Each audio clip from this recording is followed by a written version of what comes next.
Bismillahirrahmanirrahim. Assalamualaikum warahmatullahi wabarakatuh.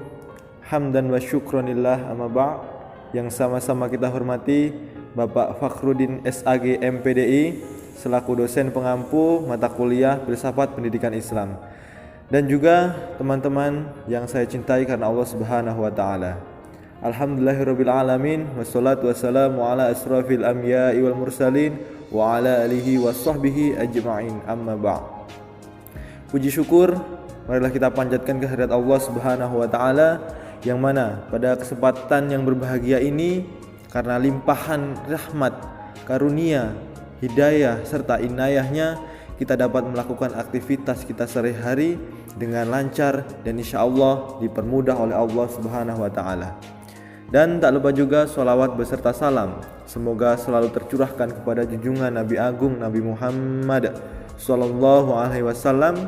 Semoga dengan kita memperbanyak sholawat, kita diakui sebagai umatnya Nabi Muhammad Sallallahu Alaihi Wasallam. Alhamdulillah, pada kesempatan yang berbahagia ini kami dari kelompok 5 dalam mata kuliah Filsafat Pendidikan Islam akan membahas suatu materi, yaitu Filsafat Pendidikan Islam menurut pemikiran Imam Al-Ghazali. Ada beberapa pokok pembahasan yang akan kita bahas dalam kesempatan kali ini.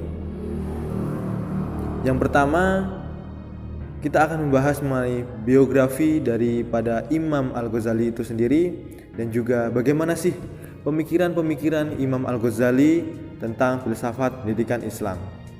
Dan kelompok 5 berjumlahkan 3 orang. Yang pertama saya sendiri, Ahmad Aprilianto, dan juga rekan saya ada Rizky Andriansyah dan juga Asep Wijaya. Nah, seperti yang kita ketahui dulu bahwasannya Imam Al-Ghazali nama aslinya adalah Muhammad bin Muhammad Al-Ghazali. Beliau lahir di kota Ghazal, Persia pada tahun 1058 Masehi. Nah, terus bagaimana kehidupan intelektual Imam Al-Ghazali dan bagaimanakah pemikiran-pemikiran beliau mengenai filsafat pendidikan Islam? Pembahasan kedua tersebut akan dibahas oleh rekan saya Rizky Andriansyah dan Asep Wijaya. Padanya saya persilahkan. Assalamualaikum warahmatullahi wabarakatuh. Sebelumnya saya berterima kasih kepada moderator Saudara Ahmad Aprilianto yang telah mengizinkan saya untuk menjelaskan materi mengenai biografi Imam Al-Ghazali. Sebelumnya perkenalkan, nama saya Rizky Andriansyah, saya dari kelas PAI 5A. Biografi Imam Al-Ghazali. Nama lengkapnya Abu Hamid Ibnu Muhammad Ibnu Ahmad Al-Ghazali, lebih dikenal dengan Al-Ghazali. Beliau lahir di kota kecil yang terletak di daerah Tus, Provinsi Khorasan, Republik Islam Irak pada tahun 450 Hijriah atau 1058 Masehi. Nama Al-Ghazali berasal dari Ghazal, yang berarti tukang pintal benang. Karena pekerjaan ayahnya adalah memintal benang wol, sedangkan Ghazali juga diambil dari kata Ghazalah, yaitu nama kampung kelahiran Al-Ghazali. Dan inilah yang banyak dipakai sehingga namanya pun dinisbatkan oleh orang-orang kepada pekerjaan ayahnya atau kepada tempat lahirnya. Orang tuanya gemar mempelajari ilmu tasawuf karena orang tuanya hanya mau makan dari hasil usaha tangannya sendiri dari menenun wol. Ia juga terkenal pencinta ilmu dan selalu berdoa agar anaknya kelak menjadi seorang ulama. Amat disayangkan, ajalnya tidak memberikan kesempatan padanya untuk menyaksikan keberhasilan anaknya sesuai dengan doanya. Awal mulanya Al-Ghazali mengenal tasawuf adalah ketika sebelum ayahnya meninggal. Namun dalam hal ini ada dua versi. Ayahnya sempat menitipkan Al-Ghazali kepada saudaranya yang bernama Ahmad. Ia adalah seorang sufi dengan bertujuan untuk mendidik didikan dan bimbingannya dengan baik. Ayahnya menitipkan Al-Ghazali bersama saudaranya yaitu Ahmad. Ahmad seorang sufi, untuk dididik dan dibimbing dengan baik. Sejak kecil, Al-Ghazali dikenal sebagai anak yang senang menuntut ilmu. Karenanya tidak heran sejak masa kanak-kanak ia telah belajar dengan sejumlah guru di kota kelahirannya tersebut. Di antara guru-gurunya pada waktu itu adalah Ahmad Ibnu Muhammad Al-Razikani. Kemudian pada masa mudanya ia belajar di Nishapur, juga di Khorasan, juga terletak satu kayak provinsi gitu. Yang pada saat itu merupakan salah satu pusat ilmu pengetahuan yang penting di dunia Islam. Ia kemudian menjadi murid Imam Al-Haramain Al-Juwaini yang merupakan guru besar di Madrasah An-Nizhamiyah Nishapur. Al-Ghazali belajar teologi, hukum Islam, filsafat, logika, sufisme, dan ilmu-ilmu alam berdasarkan kecerdasan dan kemauannya yang luar biasa. Al-Juwaihi kemudian memberi gelar Bahrum Mukrib, laut yang menenggelamkan. Al-Ghazali kemudian meninggalkan Naisabur setelah Imam Al-Juwaihi meninggal pada tahun 478 Hijriah atau 1085 Masehi. Kemudian ia berkunjung ke Nizam Al-Malik di kota Muaskar. Ia mendapat penghormatan dan penghargaan yang besar sehingga ia tinggal di kota itu selama 6 tahun pada tahun 1090 Masehi. Ia diangkat menjadi guru di sebuah Nizhamiyah Baghdad. Pekerjaan itu dilakukan dengan sangat berhasil selama di Baghdad. Selain mengajar, ia juga memberikan bantahan-bantahan terhadap pikiran-pikiran golongan batiniyah, Islamiyah, golongan filsafat, dan lain-lain. Setelah mengajar di berbagai tempat seperti Baghdad, Syam, dan Naisabur, akhirnya ia kembali ke kota kelahirannya yaitu Tus pada tahun 1105 Masehi. 4 tahun lamanya Al-Ghazali memangku jabatan tersebut. Bergelimang ilmu pengetahuan dan kemewahan duniawi, di masa inilah dia banyak menulis buku-buku ilmiah dan filsafat. Tetapi keadaannya demikian tidak selamanya menenteramkan hatinya. Di dalam hatinya mulai timbul keraguan, pertanyaan-pertanyaan batinnya mulai muncul. Inikah ilmu pengetahuan yang sebenarnya? Inikah kehidupan yang dikasihi Allah? Inikah cara hidup yang diridhoi Tuhan? Dengan meneguk madu dunia sampai ke dasar gelasnya. Bermacam-macam pertanyaan timbul dari dalam hati dan sanubarinya.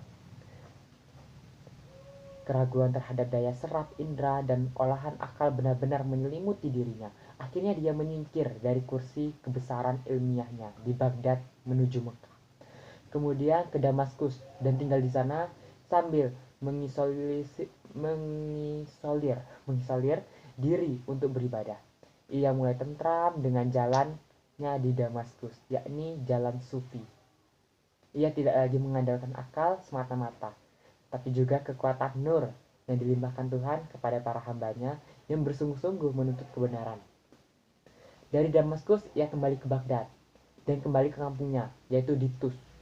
Di sana ia menghabiskan hari-harinya dengan mengajar dan beribadah, sampai ia dipanggil Tuhan kehadirannya pada tanggal 14 Jumadil Akhir tahun 505 Hijriah atau 1111 Masehi, dalam usia 55 tahun dengan meninggalkan beberapa anak perempuan.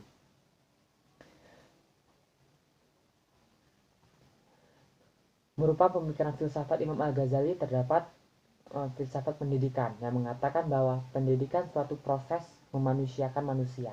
Sejak masa kejadian itu sampai dengan akhir hayatnya dalam berbagai ilmu pengetahuan. Begitupun dalam pengajaran melalui seorang guru yang bertahap sesuai dengan keadaan dan atau kondisi peserta didik agar terwujudnya sebuah pencapaian dalam pendidikan. Hingga dalam proses pendidikan menjadi tanggung jawab besar bagi yang bersangkutan dan membentuk manusia yang sempurna.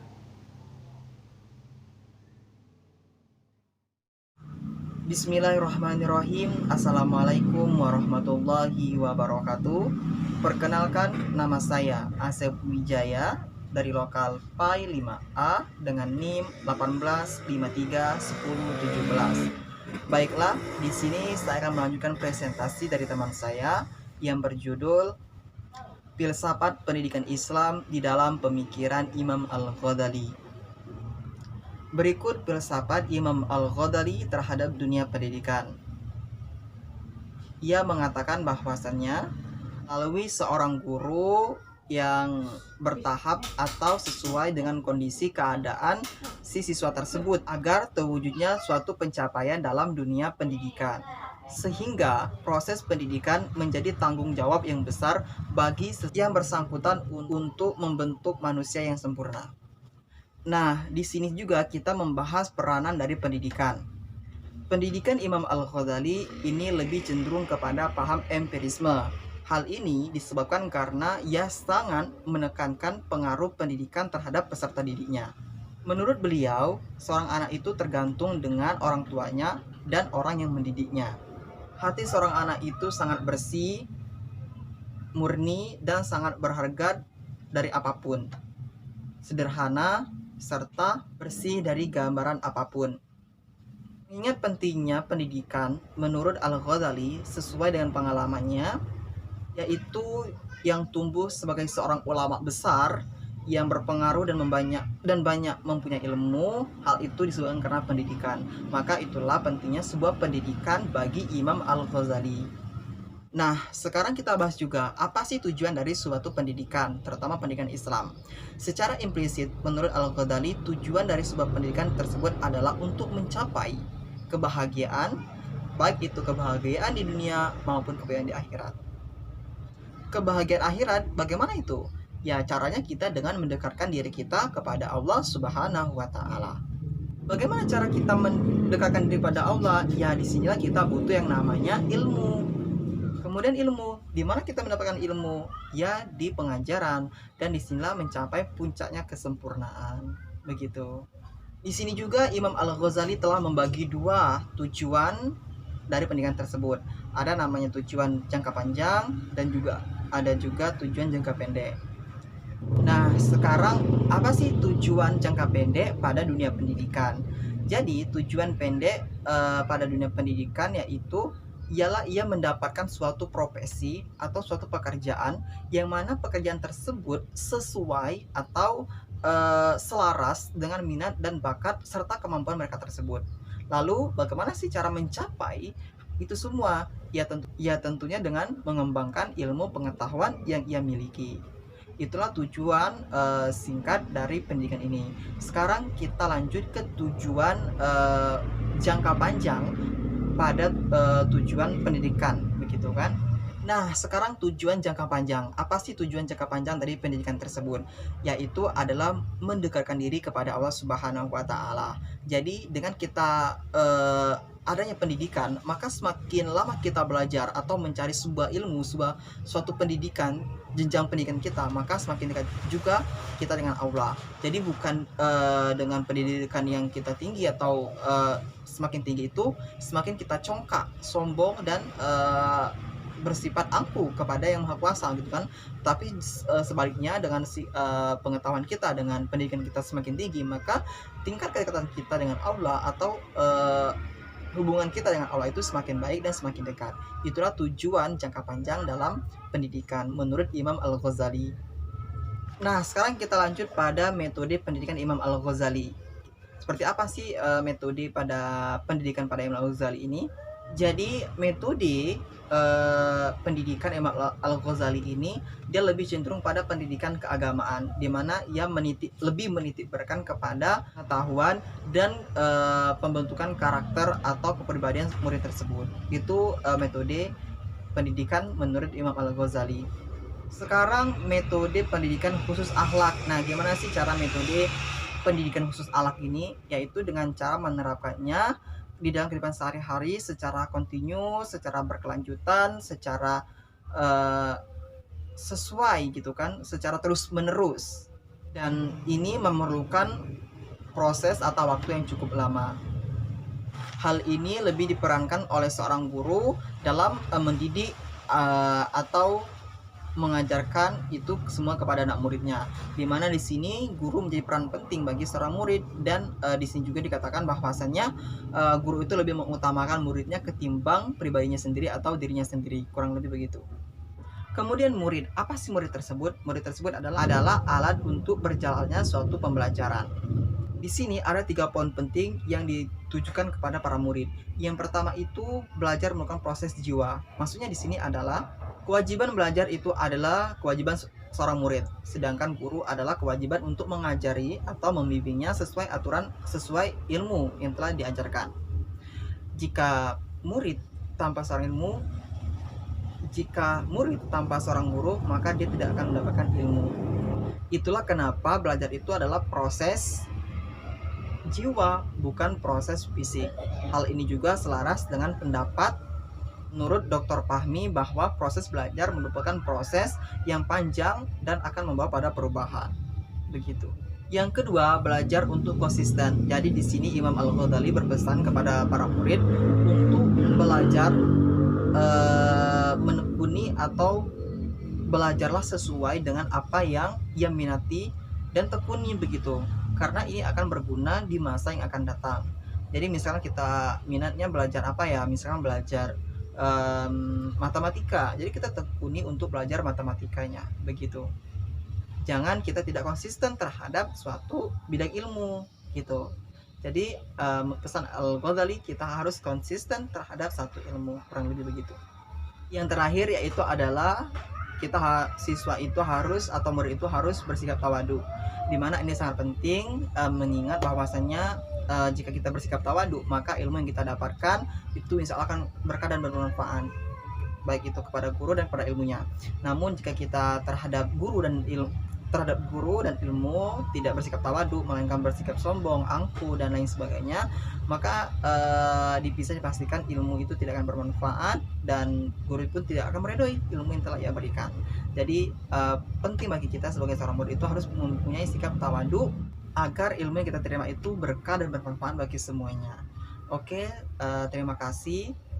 Inilah penjelasan dari saya mengenai materi kita pada hari ini. Semoga bermanfaat. Lebih kurangnya saya mohon ampun. Kepada Allah saya mohon maaf. Akhirul kalam. Wassalamualaikum warahmatullahi wabarakatuh.